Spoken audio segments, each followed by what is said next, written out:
Looking forward to see what happens this quadrennial.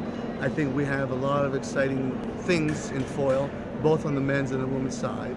I think that we're not quite sure what's going to happen in terms of the actual events at the Olympic Games. By September, we'll know what's going on. But so in terms of what happens, but you know, I think our men's squad is really strong. They'll probably pretty much the same group with maybe a little additional or some little minor tweak of sorts. I think the women's is also the same, very similar kind of thing. And I do think that the women have a distinct opportunity to win the gold medal, win it all. I mean, if we can keep the core of that group together, you've got Lee Kiefer, you've got Nicole Ross, Sabrina, Margaret Liu. We don't know what's going to happen with Nzinga because she had surgery. But the reality is that there's a very solid group. And even behind them, there's also Jackie Gabrovich. There's Deschner. Not just Deschner, but, you know, like Maggie.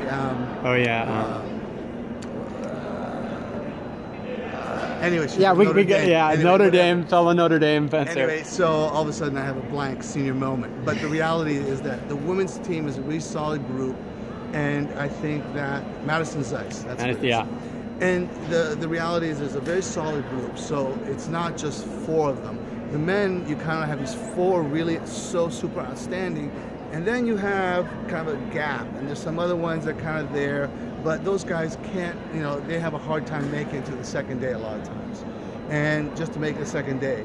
Whereas the top guys are in the 16, or, you know, often in the 8. Already this season winning. We're seeing... We won two of the three, and the other one we were second in, so, you know, it's a lot of good stuff that we have there. So I think the men's is going to be probably fairly similar.